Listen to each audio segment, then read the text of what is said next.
여러분 만나 뵙게 돼서 진심으로 반갑습니다. 비가 많이 와서 하나님께서 목포 사랑의 교회에서 설교하지 말라는 뜻인가 보다라고 생각했는데 식사하는데 이렇게 emergency warning sign이 뜨더라고요. 가급적 집에서 나오지 말라고. 그래서 내가 그거 보면서 하나님께서 뭔가 지금 대단한 일을 하고 계시나 보다 생각했는데, 아마 몇 분 안 계실 거다 생각했는데 나오자마자 우리 아이들이 앞에 있는 걸 보고요, 제가 깜짝 놀랐습니다. 미국에서 그렇게 해보고 싶은 우리 온 가족이 함께 모여서 이렇게 예배 드리는 거 정말 해보고 싶었거든요. 근데 애들이 한국말을 못 알아들어가지고 하기가 참 힘든데 여기 이렇게 같이 할 수 있다는 게 너무나 가슴 뿌듯하고 가슴이 막 벌렁거립니다. 이게 설교를 적는다고 저렇게까지 하고 있는 거 보니까 내가 설교 진짜 잘해야 되겠구나 이런 생각도 듭니다. Just amazing. 정말 너무너무나 여러분 반갑고요. 저는 그 캘리포니아의 얼바인이라는 지역에서 목회를 하고 있습니다. 지난번에 여러분의 담임 목사님이 오셔서 말씀을 전해 주셨는데 저희 교회 성도님들이 정말 은혜를 많이 받았어요. 그냥 은혜의 도가니에 아주 푹 쌈켜졌는데 제가 오늘 그 왼수를 좀 갚으려고 왔는데 10분의 1만이라도 갚았으면 참 좋겠다는 생각이 듭니다.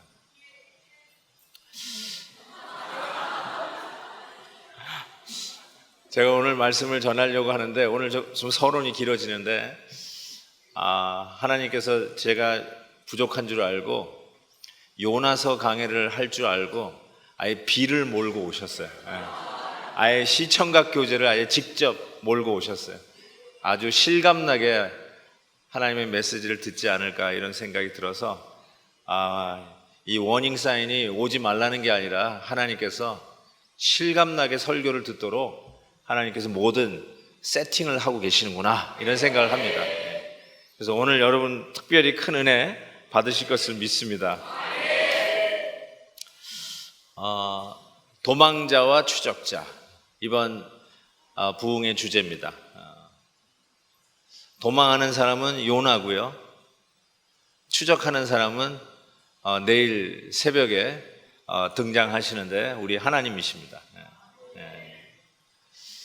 여러분, 이 요나는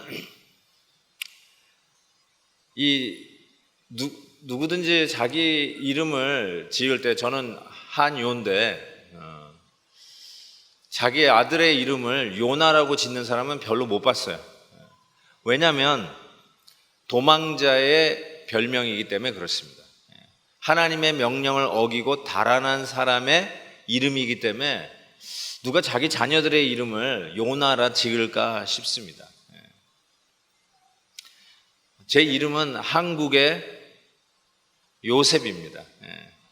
어떤 분들은 왜 애꿎은 이름을 뒤집어 놨나 라고 생각할지 모르겠지만 왜 이름을 뒤집겠어요. 그래서 저희 아버님께서 한국에서 태어났으니까 한국에 요셉과 같은 인물이 되라 라고 해서 한요 이렇게 지었어요. 제가 이렇게 잘 설명했는데도 불구하고 나가시면서 한국의 요한이래 이런 분 꼭 있어요. 요한이 아니에요. 한국의 요셉입니다. 요셉. 그런데 제가 여러분에게 말씀드리고 싶은 게, 어쩌면 한국의 요셉이 아니라 한국의 요나가 맞다 이런 생각을 해봤습니다. 왜냐하면 요나를 묵상하면 묵상할수록 딱 저를 닮았다는 생각이 자꾸 들어요. 그래서 여러분, 실은 이 비 오는 날에도, 그리고 여러분의 그 스마트폰에 가급적 집에 있으라고 하는 이런 경고문이 뜨는에도 불구하고 이 자리에 나오셨잖아요. 그럼에도 불구하고 여러분이 꼭 저와 함께 동의해야 할 말은 뭐냐면, 나는 기회만 있으면 도망가고 싶은 도망자라는 것이에요. 난 기회만 있으면 하나님으로부터 달아나려고 하는 습관이, 습성이, 죄성이 우리 안에 있다는 것을 인정하셔야 돼요. 안 그러면 도망자와 추적자, 도망자의 내가 그 안에 들어가지 않는다고 생각하면 이번 집회 때 은혜를 받을 수가 없다는 사실이에요. 여러분, 아담과 하와가 죄를 짓고 나서 제일 먼저 한 일은 하나님 앞에서부터 달아난 겁니다. 숨었던 거예요. 죄인의 습관은 하나님의 존전에서부터 달아나고자 하는 습관이 있습니다. 오늘 말씀 보니까 하나님께서 니느웨로 가라라고 했는데 다시스로 도망갔어요. 근데 다시스로 도망갈 때 성경 오늘 1절에서 3절인데 잘 읽어보시면 마침 욥바라고 하는 항구에서 다시스로 가는 배가 기다리고 있었어요. 여기서 우리가 하나 짚고 넘어갈 게 있습니다. 하나님의 뜻을 구별하려고 할 때 우리가 때로는 아주 미신적인 방법을 잘 써요. 만약에 욥바 항구에서 다시스로 가는 배가 없었으면 어쩌면 니느웨로 가셨을지도 몰라요. 근데 니느웨로 가라 했는데 어떻게든지 안 가고 싶었어요. 요나는 가고 싶은 마음이 없었어요. 안 가려고 하는 변명을 찾았어요. 그런데 마침, 성경에도 그 말 썼어요. 때마침 다시스로 가는 배가 딱 기다리고 있는 거예요. 그때 생각하는 말, 거봐, 하나님도 거기 가기를 원치 않으셨나 봐. 딱 다시스로 가는 배가 정확하게 기다리고 있잖아. 야, 이거야말로 하나님께서 나보고 니느웨가 아닌 다시스로 가라는 건가 봐 라고 생각하고 달아나고 있는 이 요나의 모습 보세요. 여러분, 우리가 달아나려고 하면 변명은 얼마든지 찾을 수 있어요. 어쩌면 오늘 집회에 오려고 하다가 오기 싫어가지고 변명을 찾은 분이 있을 수 있어요. 근데 때마침 비가 오는 거예요. 거봐. 나 안 가. 그래도 가야지. 목사님이 오라고 그랬는데 그래도 가야지. 그런데 때마침 스마트폰에 경고문이 뜨는 거야. 거봐. 안 가. 여러분, 죄를 지으려고 하면 때마침 딱 죄 짓도록 하는 상황이 항상 우리 앞에 펼친다는 사실을 아셔야 돼요. 어쩌면 여러분은 알아요. 가야 되는 게 하나님 뜻인지 멈춰야 되는 게 하나님의 뜻인지, 왼쪽으로 가야 되는지 오른쪽으로 가야 되는지 하나님의 뜻이 이미 분명해요. 그런데 가기 싫어요. 따라가기가 싫어요. 그러면 변명은 얼마든지 만들어낼 수 있어요. 한 교인은 이 비즈니스를 내가 해야 되느냐 말아야 되느냐라는 거 가지고 씨름하는데 들어보니까 이거는 하나님이 원하는 비즈니스가 아니에요. 하나님의 말씀에 비춰볼 때 이거는 아니야. 그런데 하고 싶은 거예요. 그래서 이렇게 얘기해요. 교회 가는 동안에 신호등이 7개가 있는데 7개가 탁탁탁탁 터지면 하나님의 뜻이라고 생각한다. 여러분, 그렇게 하나님의 뜻을 결정하지 마세요. 하나님의 말씀에 따라서 결정하셔야 돼요. 그래서 때마침에 주의하셔야 돼요. 죄를 지으려고 할 때 열린 문들을 조심하셔야 돼요. 우리 자녀들도 그래요. 하나님의 말씀이 분명히 아니면 아닌 거잖아요. 그런데 기다라고 생각하고 때마침에 유혹의 조건들이 여러분을 기다릴 수 있어요. 거기에 미혹되시면 안 돼요. 요나는 어쩌면은 그런 의미에서 달아난 자라고 할 수 있을 거예요. 여러분 목사님 좋아하시죠? 백동조 목사님 제가 잠깐 뵈도 그냥 내가 남자가 봐도 이렇게 좋은데 여러분 얼마나 좋으시겠어요? 그래도 제가 여쭤보면 그래도 목사님하고 하루 24시간 같이 지내는 건 되게 부담스러우실 것 같아요. 어떻게 생각하세요? 아무리 목사님이 좋아도 하루 24시간 일주일 7일을 우리 목사님하고 1분도 떨어지지 말고 같이 붙어 있으라고 그러면 굉장히 부담스러우실 거예요. 그리고는 조금 있다가 목사님 제가 좋아하긴 좋아하는데 잠시만 좀 가서 주무시고 오실래요? 좀 떨어지기를 원치 않으세요? 마찬가지로요. 우리가 하나님이 얼마나 좋으세요. 은혜 받는 게 얼마나 좋으세요. 그런데도 기회만 있으면 하나님하고 조금 떨어지고 싶은 습성이 싹 올라올 때가 있어요. 목사인 저도요, 주일 예배 막 서너 번 예배 드리고 나면 월요일은 예배 안 드리고 싶어. 월요일에 예배 드리면 더 좋은데 안 드리고 싶다니까요. 어떤 때는 새벽에 일어나서 기도하고 싶은 마음이 없어. 영 은혜가 안 되는군요. 근데 실은 그럴 때가 있어요. 그럴 때도 있어요. 그게 뭘 의미하냐면 우리는 기회만 있으면 이 필요 충분 조건만 만족이 되면 언제든지 달아날 수 있는 조건을 100% 갖추고 있는 사람들이 저와 여러분이에요. 여기 나와 있다 할지라도 기회만 있으면 달아나려고 하는 사람들이 저와 여러분이에요. 여러분, 요나가 왜 달아나려고 했을까요? 왜 달아나려고 했을까? 한번 생각해 보신 적 있나요? 오늘 말씀에 여호와의 말씀이 아미떼의 아들 요나에게 임하니라. 이르시되 너는 일어나 저 큰 성읍 니느웨로 가서 그것을 쳐서 그것을 대항하여 외치라 라고 얘기했습니다. 어쩌면 이것은 잘 이해가 되는 말씀은 아니에요. 왜냐하면 니느웨는 그 당시 이스라엘을 억압하고 있는 아시리아의 수도였어요. 그러니까 적의 수도에 가가지고 하나님의 말씀을 전하라고 하는 명령을 받았어요. 아니, 우리 백성들에게 말씀을 전하기도 바쁜데 우리를 괴롭히고 우리를 힘들게 하는 적의 나라 수도에 가가지고 말씀을 전하라 하는 것이 실은 잘 이해가 되지는 않습니다. 근데 가만히 생각해보면 하나님의 말씀이 전부 다 이해가 돼서 여러분이 그 말씀을 순종하는 것은 아니에요. 내 이웃을 내 몸과 같이 사랑하라. 이거는 이해가 될 것 같아요. 그런데 원수를 사랑하라. 이거는 솔직히 이해는 안 되죠. 보기만 해도 이가 부득부득 갈리고 그 사람이 앞에 있어도 식사를 할 수 없을 정도로 격앙이 되고 그 사람을 안 보는 게 더 마음이 편한데 그 원수를 어떻게 하라고요? 사랑하라. 어쩌면 이거는 이해가 안 되는 말씀이죠. 근데 하나님의 말씀은 때로는 이해가 안 되는 상황 속에서 주어진다는 거죠.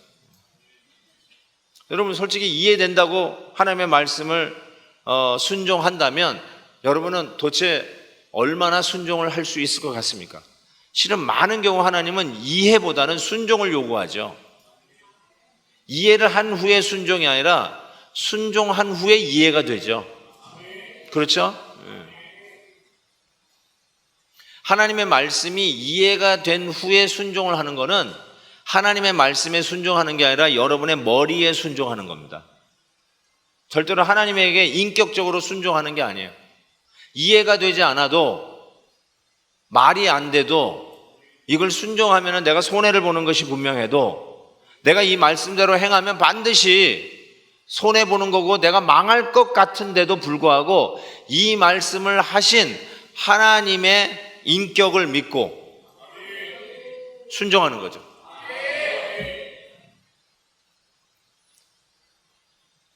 군인들이 돌격 앞으로라고 하는 장관의 명령을 받고 전쟁으로 뛰어나갑니다. 근데 여러분, 한번 장군이 자, 전쟁 돌격 앞으로라고 했는데 그 중에 한 1등병이 장군님 하고 손을 들고 왜 이때 우리가 정군 무장을 해가지고 공격을 해야 됩니까? 라고 질문하는 1등병 본 적이 있습니까? 아니요, 없어요. 명령이에요. 명령이면 무조건 순종 아닙니까? 근데 그 순종할 때도 그런 거 아니겠어요? 지금 공격 명령이 떨어졌을 때 지금 공격하는 게 가장 현명한 시간이고 지금 공격하는 것이 우리가 가장 이길 수 있는 타이밍이라는 것을 믿고 우리 장군의 명령을 받아서 돌격 앞으로 그러면 그 시간이 새벽 1시든 새벽 3시든 졸음이 오는 저녁 7시든 어떤 시간이든 간에 우리 편에서 우리의 가장 큰 승률을 안겨다 줄 그 장군의 인격을 믿고 목숨 걸고 전군 무장하고 돌격 앞으로 나가는 거 아니겠어요? 하나님의 명령도 그런 거예요. 어쩌면 아미떼의 아들 요나에게 우리를 비록 괴롭히고 우리를 못 살게 구는 원수의 나라지만 그 나라 수도에 가서 그 심장부에 가가지고 하나님의 말씀을 외치라라고 했을 때 이해가 되지 않지만 손을 들고 이해가 안 됩니다. 이해시켜 주세요. 그러면 제가 가겠습니다. 그러면 이제 더 이상 순종은 아니죠. 이해가 돼서 하는 거는 순종이 아니에요. 그렇지만 하나님의 말씀을 이 말씀을 주신 하나님을 믿고 나아가는 것이죠. 그래야 했었는데 요나는 이해가 안 돼서 그랬는지 달아났어요. 또 때마침 다시스로 가는 배까지 떡하니 기다리고 있네. 얼마나 변명을 하기가 좋아요. 가기 싫었는데 비가 오네요. 얼마나 변명이 좋아요. 가기 싫었는데 경고문이 뜨네요. 얼마나 좋아요. 오늘 안 나오신 분 너무 죄송한데 자주 예를 들면 그렇다는 거예요.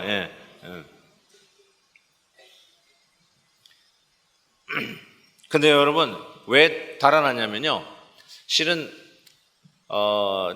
주일 마지막 예배 때 이 메시지가 나타나겠는데 요나서 4장에 보면은 달아난 이유를 밝혔습니다. 요나서 4장에 보면 이렇게 얘기하고 있어요. 뭐라고 얘기냐면 내가 고국에 있었을 때에 이러하겠다고 말씀하지 아니하였나이까. 그러므로 내가 빨리 다시스로 도망하였다고 얘기합니다. 이럴 줄 알았기 때문에 도망했다는 거예요. 이럴 줄 알았다는 게 뭐냐면 요나서 3장 얘기인데 요나가 니누에에 가서 말씀을 선포하니까 그 당시 가장 큰 나라였던 아시리아의 수도 니누에의 사람들이 전부 다 회개하고 뒤집어졌어요. 역사상 가장 위대한 부흥이라고도 이야기할 수 있는 역사상 전무후무했던 사건이 벌어진 거예요. 한 나라에 부흥이 일어났다니까요. 그러면 저나 여러분 같으면 어떻게 해야 될 것 같습니까? 할렐루야 해야 되지 않나요? 부흥이 일어났잖아요. 하나님의 말씀 때문에 저 악한 백성들이 회개하고 돌아섰잖아요. 그럼 좋아해야 됐는데 요나가 뭐라고 하냐면 내 이럴 줄 알았습니다 하고 달아났다는 거예요. 내가 달아난 이유는 하나님의 말씀에 순종해서 내가 니누에 가가지고 말씀 전하다가 돌 맞아 순교당할까봐 그게 겁이 나서 달아난 게 아니고요.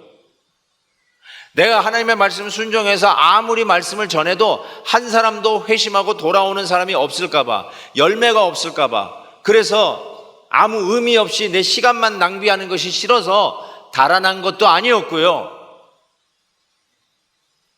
내가 달아난 이유는 내가 하나님 말씀에 순종해서 말씀을 전하면 이 백성이 회개하고 하나님 앞에 돌아오게 되고 하나님 앞에 돌아와 하나님의 사랑과 은혜를 받게 될 것을 내가 알았기 때문에 그래서 달아났다는 거예요. 이게 말이 되냐는 말이죠.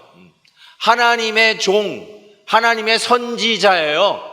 근데 이 하나님의 선지자가 하나님의 주시는 말씀대로 외치는 그 선지자가 왜 달아났냐면 내가 순종하고 이 백성에게 말씀을 전하면 이 백성이 회개하고 하나님 앞에 돌아오고 하나님의 사랑을 받을까 봐 달아났는데 하나님이 결국은 니누에 가서 말씀 전하게 하시더니 그 일이 일어난 걸 보면서 이렇게 얘기하는 거예요. 내 이럴 줄 알고 달아났습니다 라고 하는 거예요.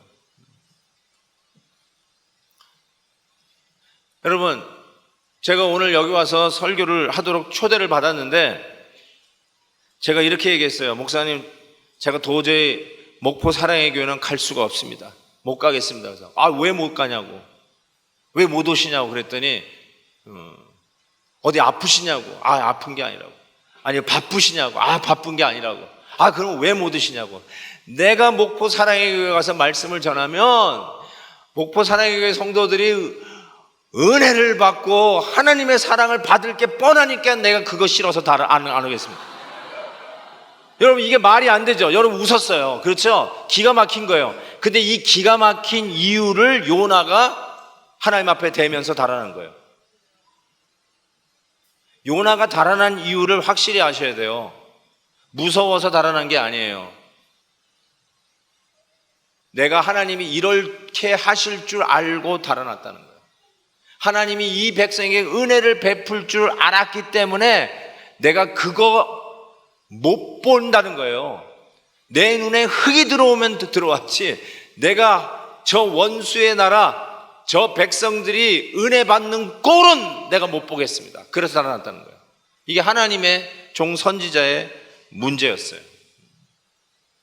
여러분, 요나는요, 그런 의미에서 요즘식으로 얘기해보면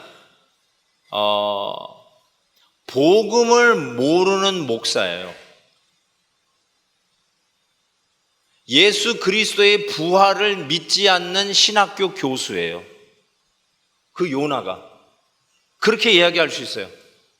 그러니 하나님께서 이 요나를 어떻게 당신의 종으로 말씀 증거자로 쓰실 수 있겠어요? 깨져야 되죠. 복음을 깨달아야 되죠. 그게 깨질 수밖에 없는 거죠, 요나는. 한국 사람들에게 이런 말 잘 쓰잖아요. 한국 사람들은 배고픈 건 잘 참는데요, 근데 배 아픈 거는 잘 못 참는데요. 무슨 말인지 아시죠? 우리 아이들이 이 말 알아들었나 모르겠네. 배고픈 건 잘 참는데 배 아픈 거는 못 참는데. 사촌이 밭을 사면 배가 아프대요. 그걸 못 참는 거예요. 쉽게 얘기해서 내 라이벌 이 아수르가 하나님의 은혜 받는 거는 못 참겠다는 거예요. 그래서 은혜 받는 꼴을 보기 싫어서 달아났다, 이렇게 얘기할 수 있어요. 내 라이벌이 잘 되는 꼴을 내가 못 보기 때문에 내가 달아났다라고 이야기할 수 있어요. 친구에게 노트를 안 빌려줘요. 왜 안 빌려주니까 때로는 노트 빌려간 친구가 나보다 점수를 더 잘 받을 수가 있어요.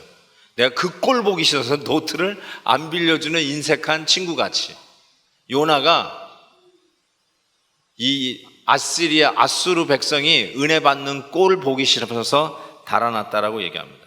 자, 이 말을 좀 더 고상한 표현을 쓰면 요나는 자기 의의 문제가 있었다라고 이야기할 수 있어요. 자기 의의 문제가 있었어요. 이 자기 의라는 게 무슨 말이냐면, 이 아수르 백성보다 히브리 백성이 더 의롭다.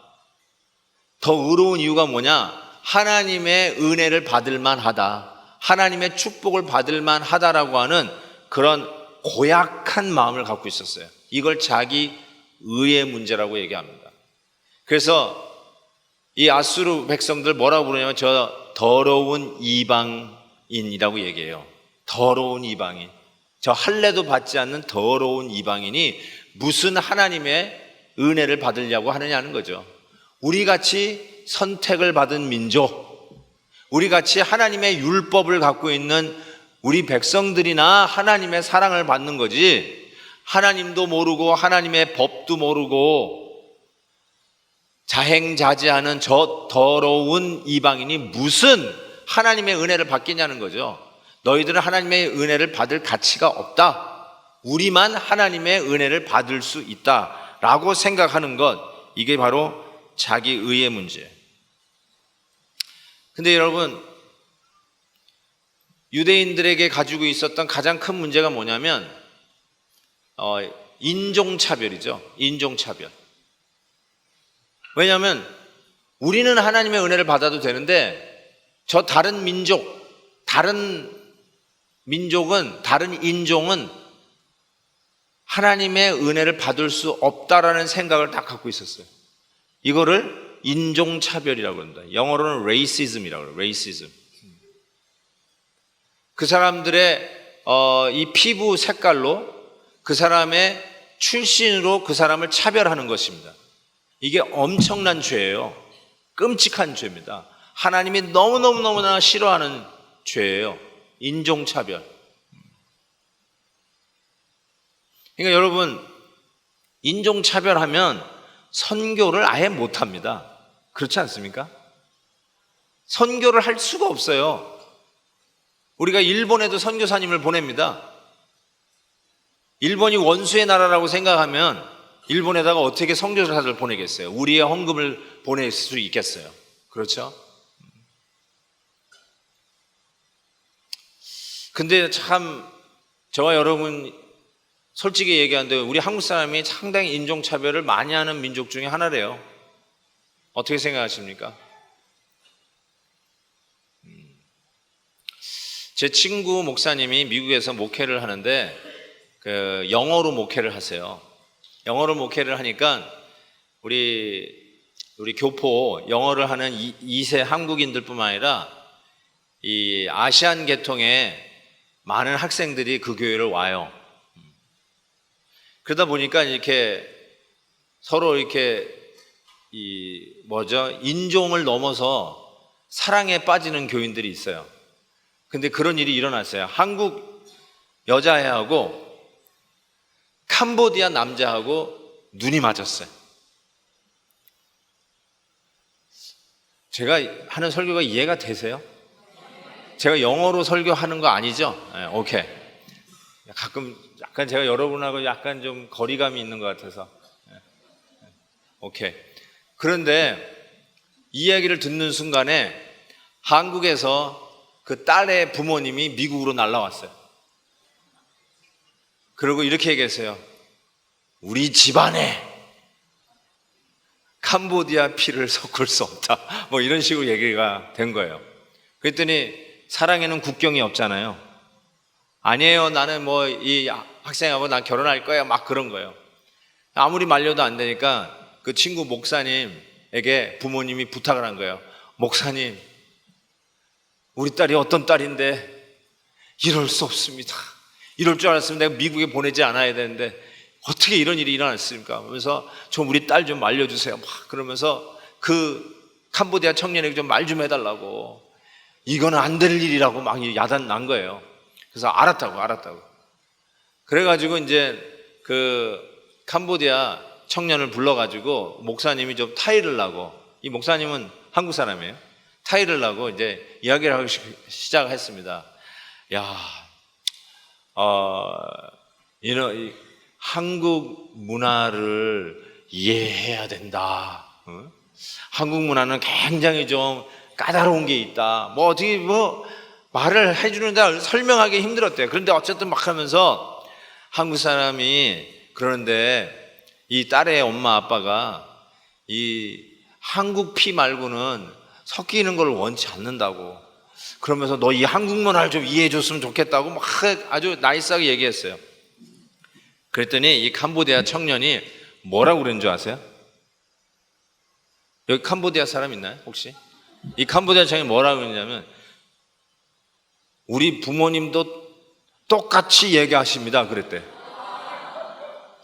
뭘 똑같이 얘기했네 그랬더니 우리 부모님도 와가지고 우리가 어떤 집안인데 한국 피를 우리 피에 섞을 수 없다고 그랬다는 거예요. 그런데 문제는 뭐냐면 이 이야기를 들은 목사님이, 제 친구 목사님이 여기서부터 화가 올라오면서 이게 한국 여자하고 사귀면 고마운 줄 알아야지 뭐 이런 생각이 막 올라오는데 말은 못했대요. 그러면서 한 생각이 자기도 인종차별을 하는 죄인인 걸 그때 깨달았대요. 자기는 성도들이잖아요. 다 자기 성도들인데도 자기가 그런 인종차별을 하고 있는지 몰랐다는 거예요. 참 저는 우리 딸이 30살짜리 딸이 하나 있어요. 29살짜리 아들이 있어요. 다 싱글이에요. 아직 결혼 안 했어요. 기도 많이 하고 있습니다.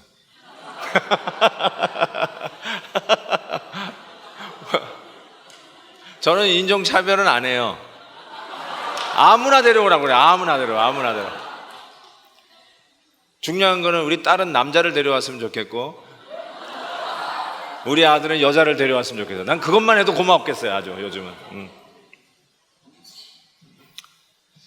제가 이민교회 목사잖아요. 그러니까 이 소위 국제 결혼하는 커플들을 제가 많이 주례를 했습니다. 그래서 이런 상담을 많이 해요. 아주 많이 합니다. 그리고 굉장히 예민해져요. 이 부분에 오면. 근데 참 희한한 거는 우리가 예수 그리스도 안에서 이 신앙이 성숙하면 이 부분을 잘 극복해요. 근데 신앙이 얕으면 이 인종 간의 결혼을 극복하기가 힘들어요. 그러면서 우리 한국 사람이 마치 아까 요나의 문제가 자기 의의 문제라고 했잖아요. 요나가 왜 달아났어요? 저 dirty pagan, 저 더러운 이방인은 하나님의 은혜를 받을 수 없다. 이게 똑같은 문제예요. 마치 캄보디아 사람은 우리 딸과 결혼할 수 없다. 똑같은 문제예요. 저 중국 사람은, 저 일본 사람은, 심지어는 미국에서는 저 흑인은, 멕시칸은 우리 딸과 우리 아들과 결혼할 수 없다. 이 선을 넘어가지를 못해요. 성경 어디에도 이거를 성경적으로 인종 간의 결혼을 반대할 게 없잖아요. 그렇지 않아요? 그래서 이게 참 중요한 문제예요. 이 요나가 자기 의의 문제를 가지고 있었다는 것. 그게 인종차별로 표면화됐어요. 여러분은 어쩌면 그런 문제, 인종차별 문제가 심각하게 여러분의 삶 속에는 안 나타날 수 있어요. 근데 여러분에게도 어쩌면 자기 의의 문제가 여러 분야에서 나타날 수 있어요. 저는 일찍 이민을 갔기 때문에 군대를 안 갔어요. 한국 군대를. 근데 제가 전도사 시절에 이렇게 다른 사역자들하고 같이 이게 사역을 하는데 이분들은 다 한국에서 군대를 다녀오고 미국에 오신 분들이에요. 그게 모여 앉아가지고 군대 얘기를 하는 거예요. 근데 그때 담임 목사님은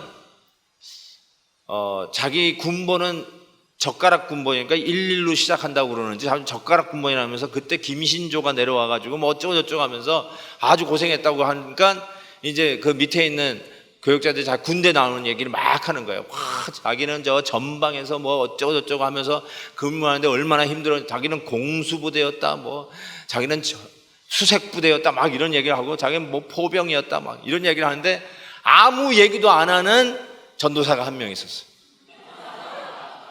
그러니까 너는 어디 나왔냐? 너는 어디서 근무했냐? 막 근데 얘기를 안 하려고 그래. 그럼 뭐 어디 하니까 자기는 내셔널 디펜스를 했다는 거예요. 내셔널 디펜스가 뭐냐니까 방위를 했다는 거예요. 방위를 했다는 얘기를 하는 순간에 전방 근무를 했던 군대를 갔다 온 사람이 전부 다 아이고 그것도 군대냐, 도시락 들고 다니는 게 무슨 군대냐, 출퇴근하는 게 무슨 군대냐, 그거 했다고 무슨 군대를 필요했다고 이야기할 수 있냐 하는 이야기를 막 하는데, 물론 농담 반 진담 반인데 이게 뭐냐면 이게 자기 의예요. 자기는 철책 근무했다고 방일 근무한 사람을 우습게 하는 거예요. 그러니까 제대로 전방 근무한 거, 이걸가 자기의 뭐가 됐다고요? 의의가 된 거예요. 계급장이 된 거예요. 자기 계급. 내가 너보다 더 나은 사람이라는 증명하는 하나의 무기가 돼버렸어요. 이걸 뭐라고 그래요? 이게 자기 의의 문제예요. 속으로 내가 너보다, 방위한 너보다 내가 낫다 하는 생각을 갖고 있잖아요. 그러면 그게 자기 의의 문제고 요나가 가지고 있었던 문제하고 틀리지 않아요. 나는 가끔 해병대 나온 사람들 보면 되게 교만하다는 생각을 해봐요. 내가 오늘 나가면서도 해병대에게 얻어맞을지 모르겠지만 뭐 한 번 해병이면 영원한 해병이고요. 해병대는요 다른 군인을 군인 취급을 안 하잖아요. 해병을 나와야 군인이잖아요. 아닌가요? 그렇잖아요. 그게 바로 자기 의의 문제고 요나의 문제예요. 겸손하세요. 예. 겸손하셔야 돼요. 예. 진짜로 그래요. 어떤 분은 고생 많이 한 것, 이것이 자기 의의가 될 수 있어요. 고생 많이 한 것이 내가 다른 사람보다 더 나은 거를 증명하는 하나의 무기가 돼요. 가끔 그 감옥에 갔다 온 사람이 별을 달았다는 표현을 써요. 내가 별을 5개 달았다. 그게 뭐죠? 감옥에 갔다 온 거는 부끄럽게 생각해야 되는데 자랑거리로, 내가 너보다 더 낫다는 자랑거리로 삼아요. 자기 의의 문제죠. 저도 이민자의 가정으로 미국을 갔기 때문에 이민자들의 생리가 있어요. 요즘 뭐 좀 그렇지 않지만 이런 거 있어요. 내가 이민 갈 때 500불 가지고 갔다 이거예요. 그러면 1000불, 10,000불 이렇게 가져온 사람은 그 사람 앞에서 이렇게 딱 고개를 숙여야 돼. 그런데 나는 100불 가지고 왔다 그러면 형님 하고 다시 고개를 숙여야 돼요. 그게 뭐예요? 그것도 의예요. 이민자들이 얼마나 고생하면서 내가 이민을 개척했는가, 그거 얘기하면 저 밤을 샙니다. 밤을 새. 저희도 아이스크림 가게를 했어요. 이민 와가지고 아이스크림 가게. 한국에 있을 때는 아이스크림 가게가 하나의 그 낭만적인 비즈니스라고 생각했는데, 이 아이스크림 가게를 하는데요, 이게 쉬운 게 아니에요. 아이스크림 가게 이게 퍼주는 거예요. 퍼주는 아이스크림 있잖아요. 이게요, 보기에는 아름답고 심심하면 그냥 아이스크림 마음대로 먹고 좋을 것 같죠? 아니에요. 이 냉장고가요, 깡 얼면 이게 잘 안 퍼져. 근데 안 퍼진다고 약간 좀 녹이면 퍽퍽 파져가지고 남는 게 없어. 그래서 이게 적당히 얼어서 싹 뜰 때 동그랗게 떠지면서 가운데가 비어야 남아요. 제가 그걸 너무너무 잘해요. 쫙 해가지고 가운데가 동글동글 해가지고 그렇게 딱딱 얹어서 그래야 돼요. 이게 굉장히 어려운 거예요.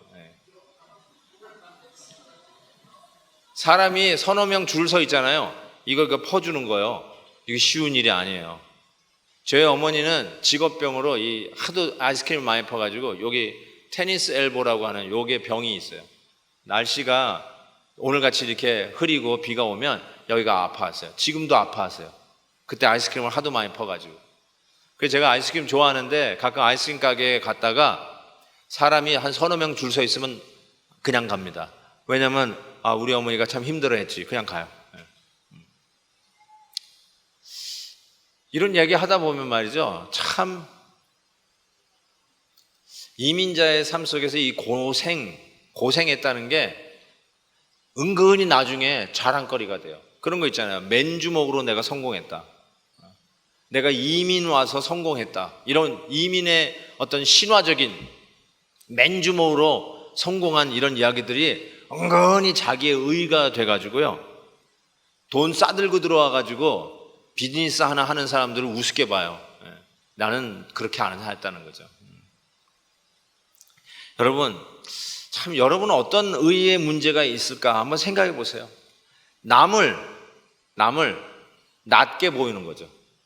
내가 너보다는 낫다, 이런 것도 있잖아요. 내가 너보다는 대학을 인류대학이 아닌 이류대학을 나왔는지 모르지만 그래도 내가 너보다는 밥을 빨리 먹는다, 뭐 예를 들면 이런 거라도, 그런 거라도 있어야 돼요. 그런 거라도.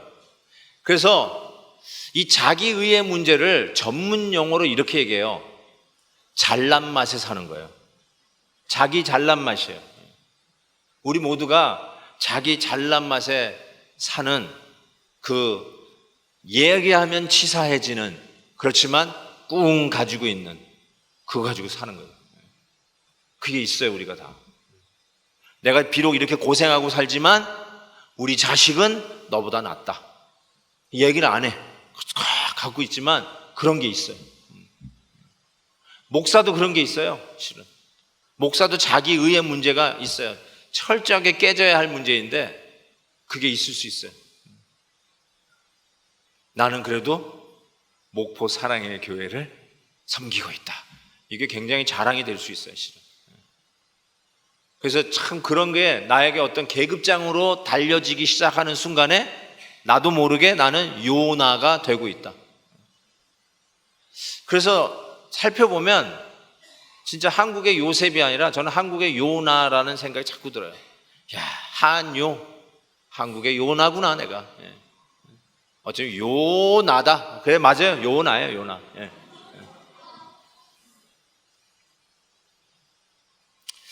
여러분, 복음이 뭘까요?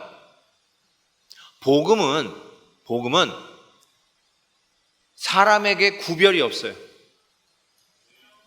산이 낮아지고 골짜기가 메워지는 게 복음이에요.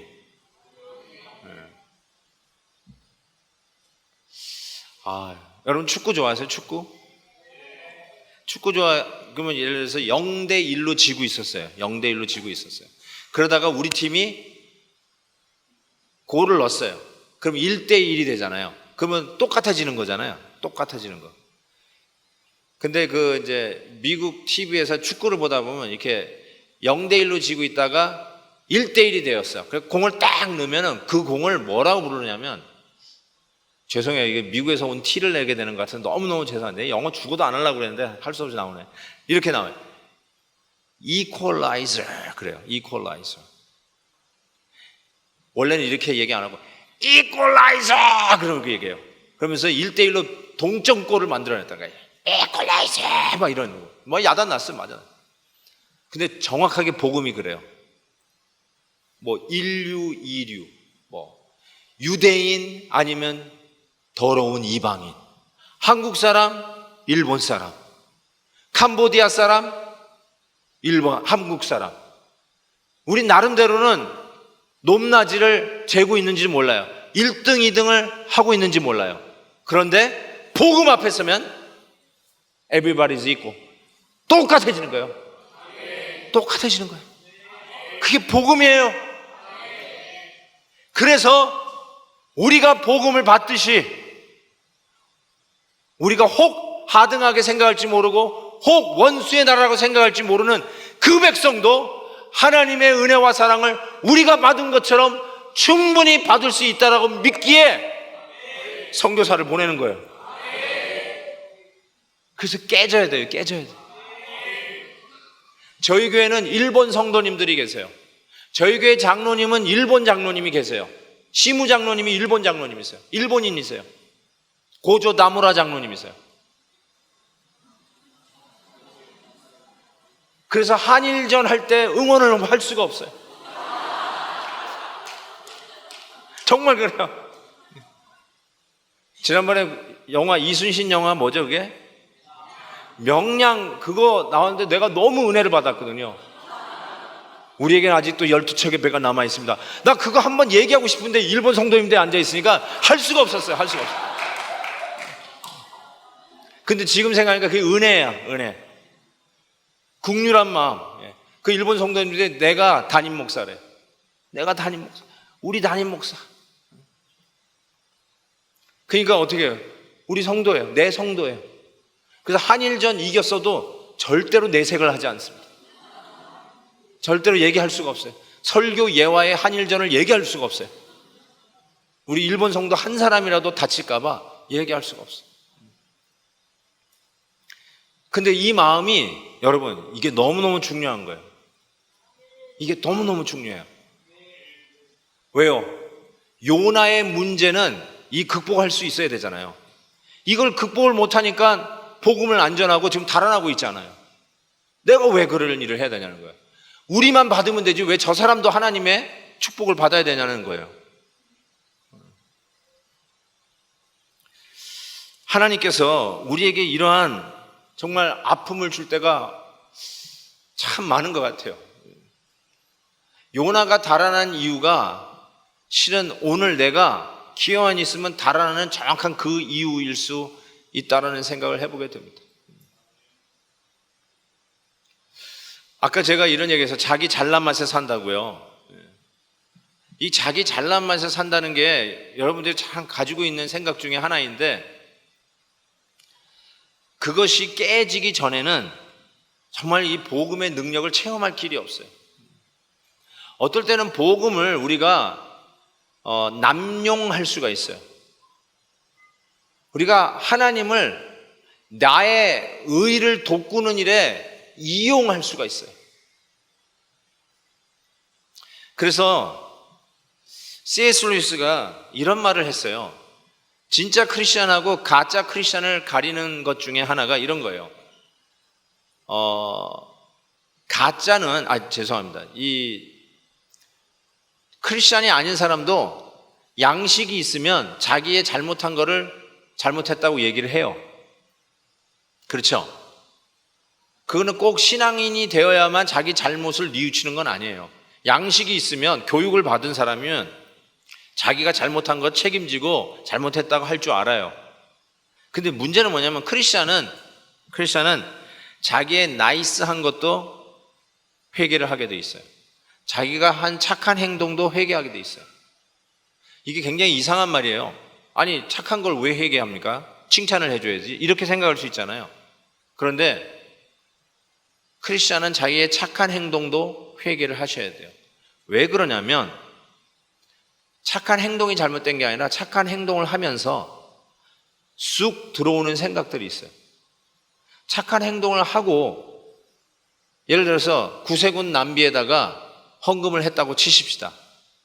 그러면 속으로 잘했네, 잘했어. 그런데 자기는 헌금하고 갔는데 자기 친구는 안 해. 그럼 그때 드는 생각, 너는 왜 안 해? 나는 했는데 라는 생각이 싹 들어와요. 여러분은 안 들어오는군요. 근데 저는 그게 싹 들어와요. 네. 왜 그런지 모르지만 참 희한하죠. 착한 일을 하면 은근히 생색내기 하고 싶어요. 은근히 자기가 이렇게 착한 일을 하는 잘난 사람이라는 거를 은근히 뻐기고 싶어요. 은근히.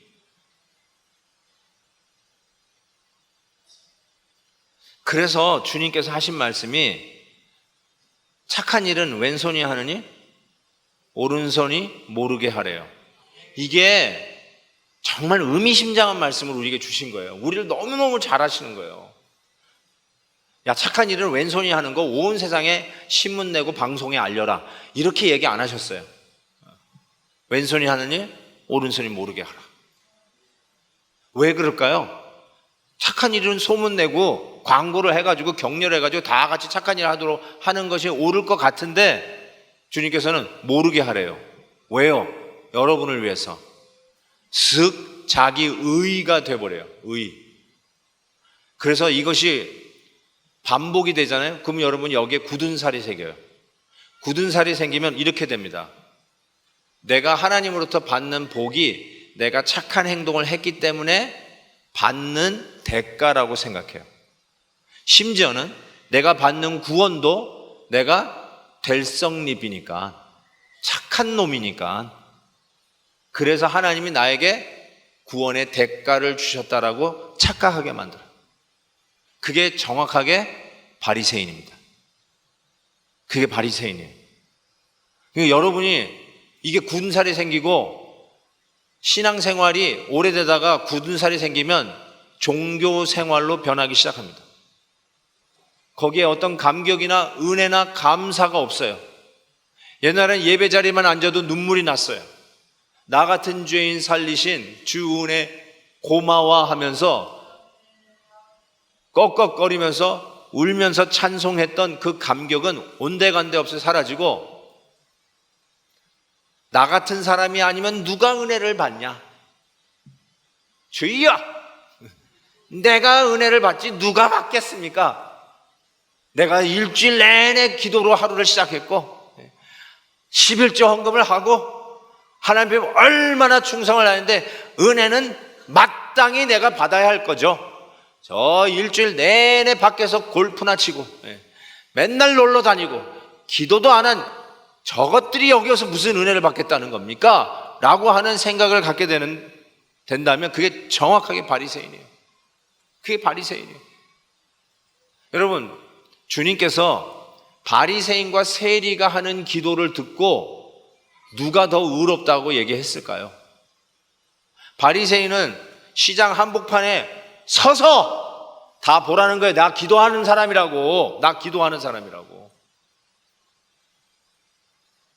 그러면서 이렇게 해요. 내가 저 더러운 세리와 같지 않음을 감사하나이다 그랬어요.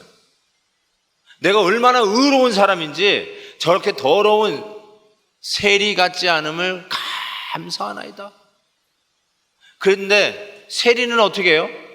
서기는 어떻게 서요? 뭘 하늘을 우러러봐요? 나는 죄인으로 살고 고개를 떨구고 땅을 듣고 자기의 가슴을 치면서 나는 죄인으로 살아 나를 불쌍히 여기서 그렇게 기도를 해요. 근데 참 주님께서 그 두 기도를 놓고 이렇게 얘기했어요. 세리의 기도가 더 의롭다 이렇게 했어요. 의롭다. 우리의 의가 우리가 생각하는 의에 대한 정의가 완전히 달라지는 거죠.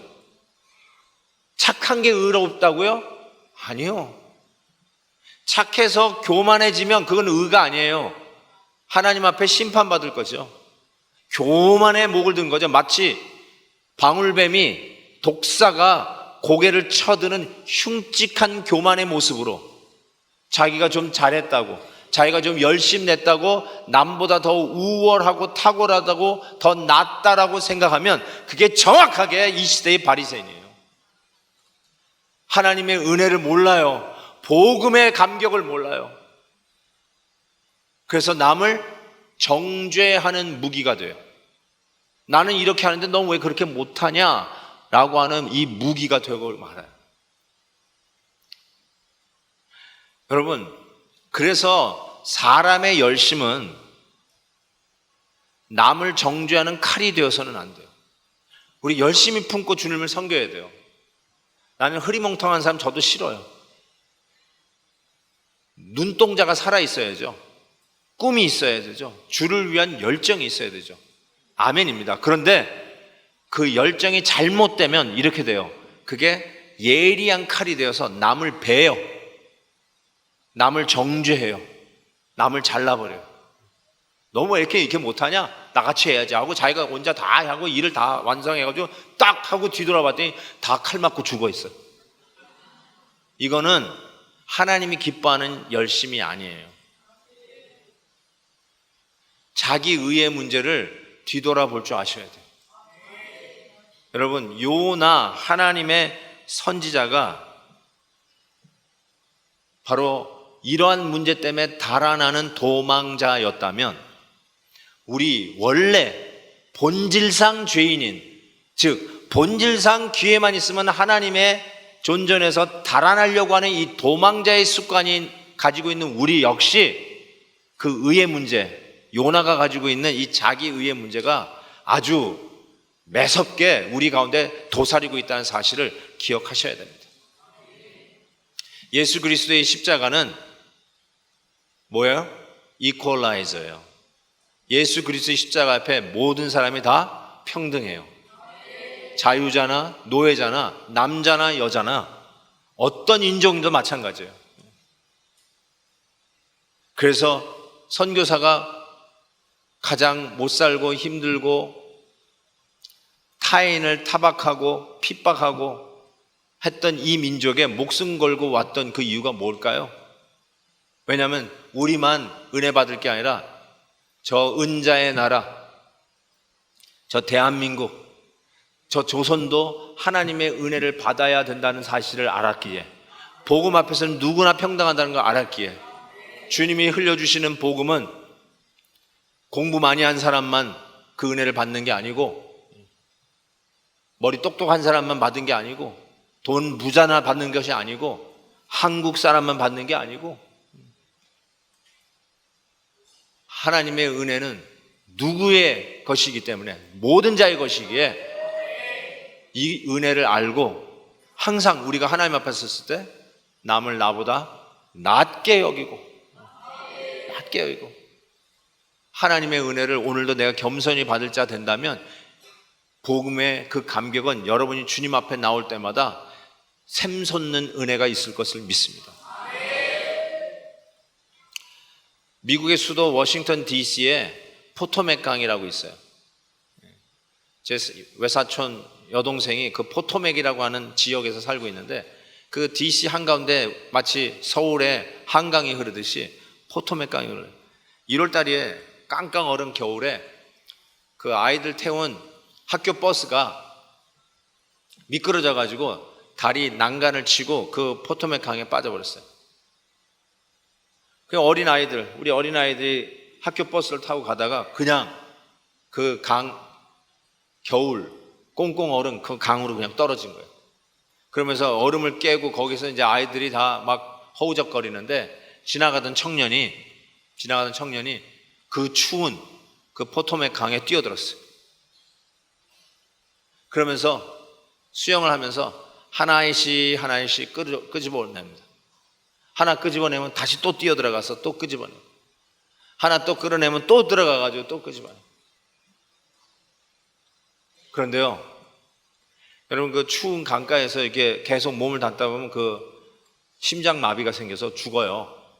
근데 이 청년이 또 아이를 데리러 가다가 심장 마비로 그 자리에서 쓰러졌어요. 뒤늦게 헬리콥터 구조대원이 왔어요. 소식을 들은 부모님들이 막 자기 아이들 때문에 막 몰려오기 시작했어요. 헬리콥터 구조대원들이 아이들을 이렇게 막 구워내다가 그 청년이 물에 떠 있는 걸 보고 드디어 그 청년을 끄집어내가지고 쭉 끄집어 올렸어요. 그래서 헬리콥터 그 사닥다리에 잡아가지고 쫙 끌고 올라가는데, 자기 아이를 살려줬잖아요. 지나가는 청년이, 이름도 모르는 청년이, 그럴 필요도 없는 청년이 자기 애 살려줬잖아요. 담요를 끌어안고 몸을 데우던 그 부모님들이 헬리콥터가 그 청년을 딱 끄집어가지고 끌어올라가는데 그러는 거예요. 왜 그랬을까? 왜 그랬을까? 그럴 필요가 없는 저 청년이 왜 우리 애들을 구하기 위해서 뛰어들어가다가 저렇게 목숨을 잃었어야 했을까? 왜 그랬을까? 여러분, 어쩌면 우리가 쭉 세워져 있는 예수 그리스도 십자가 앞에서 던져야 할 질문이에요. 왜 그러셨을까? 나를 위해서 죽으실 이유가 없는 그분께서 왜 그러셨을까? 그건 우리가 던져야 할 질문이에요. 바리새인은 이렇게 얘기해요. 내가 착하니까, 나는 마땅히 하나님의 축복을 받기에 마땅한 사람이니까, 내가 받지 않으면 누가 받아? 이게 바리새인이에요. 근데 우리는 영원히 이 질문을 던지고 감사해야 돼요. 그럴 필요가 없는 우리 주님께서 왜 십자가를 치셔야 했을까? 나 같은 죄인 살리신 그 은혜 놀라워. Amazing Grace예요. 정말로 감격스러운 은혜예요. 기회만 있으면 달아나려고 하는 도망자 요나, 그 요나는 요나입니다. 오늘 그 죄를 같이 회개했으면 좋겠어요. 하나님의 은혜가 정말로 은혜라는 사실을 고백하면서 회개하는 시간이 되었으면 참 좋겠다는 생각이 듭니다. 하나님의 은혜, 우리 한번 같이 찬양할까요?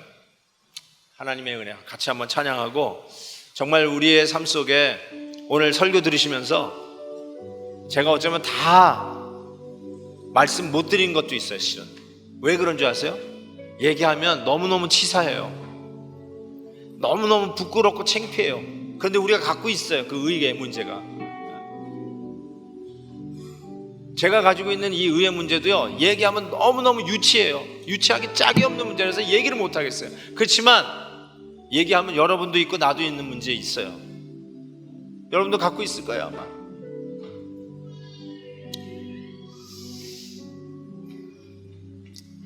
나는 고난 받는 건 좀 참겠는데 남이 잘 되는 거를 이렇게 잘 받아줄 여유가 없는 분도 있어요. 남이 잘 되는 거 같이 칭찬해 주는 잘 못할 수도 있어요.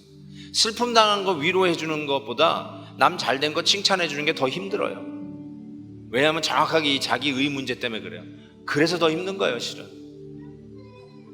그래서 여러분 한번 생각해 보세요. 혹시 라이벌 의식을 갖고 있는 사람들, 우리 같은 형제 자매들 하는 가운데도 그런 문제가 있을 수도 있어요. 인종차별의 문제도 한번 생각해 보세요. 내가 왜 선교에 열심이 없는가? 내가 왜 보지도 못하고 우리가 무슨 신세를 졌다고 왜 그 사람들에게 내 헌금을 갖다 줘야 되는가? 그래서 선교에 열정이 없는 사람은 어쩌면 인종차별의 의의가 있을 수도 있어요. 그래서 선교를 못하는 거예요. 복음 앞에서는 누구나 평등하다는 거, 이 사실조차도, 이 간단한 것도 깨닫지 못해요. 요나같이 달아나는 모습이 여러분 안에 있다고 저는 생각해요. 학연, 지연 이런 거 가지고 사람의 우열을 가리는 거 전부 자기 의의 문제예요. 안 그렇습니까? 복음 앞에서는 다 평등한데 우리는 나도 모르게 자기 의 가지고 사람들 줄 세우고 키재기 하고 있어요. 자기 의의 문제. 오늘 그 문제를 가지고 깊이 좀 반성하면서 하나님 앞에 나아가야 되는데, 역시 아무리 생각해도 나 같은 죄인 살리신 하나님의 은혜, 이 은혜 때문에 내가 오늘도 다시 하나님 앞에 선다는 사실을 깨닫고, 그 은혜만이 내가 오늘 하나님의 축복을 받는 유일한 이유라는 사실을 고백합니다. 오늘 이 가사 내용을 생각하시면서 여러분의 하나의 애누리도 없이 그대로 그 무게를 싣고, 맞습니다, 이 가사 내용이 나의 고백입니다, 신앙 고백으로 이 찬양을 했으면 좋겠습니다. 하나님의 은혜. 나를 지으신 이가 하나님, 아멘. 나를 부르신 이가 하나님, 나를 보내신 이도 하나님, 나의 나 된 것은 다 하나님 은혜라. 나의 달려갈 길 다가도록, 나의 마지막으로 다하도록, 나로 그 십자가 함께 하시니, 나의 나 된 것은 다 하나님 은혜라. 아멘. 한량없는 은혜, 한량없는 은혜, 갚을 길 없는 은혜, 내 삶을 애워싸는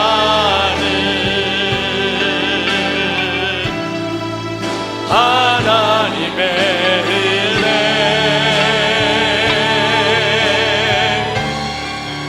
나 주저함 없이 그 땅을 밟고도 나를 붙드시는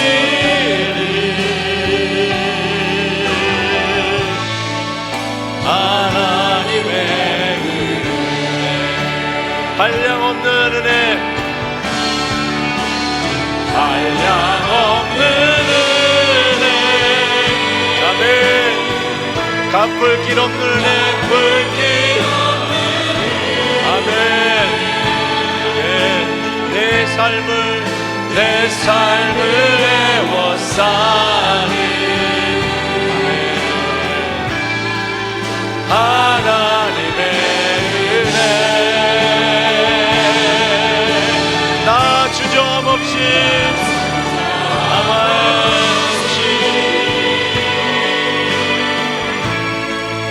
이 땅을 밟고도 나를 붙드시니 하나님의 은혜, 하나님의, 우리 두 손 들고 한량없는 은혜 다 같이 찬양합니다. 한량없는 은혜, 한량없는 은혜, 맞습니다. 갚을 길 없는 은혜, 갚을 길 없는 은혜, 정들까지 하나님의 은혜입니다. 내 삶을 애워싸는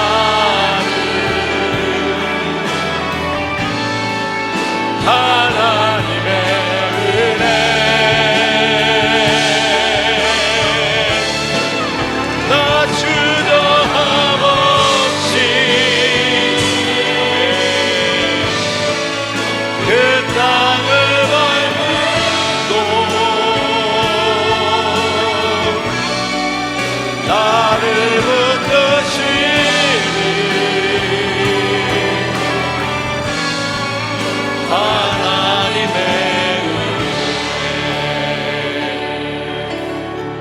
자, 우리 기도의 손을 든 채 한번 기도하십시다.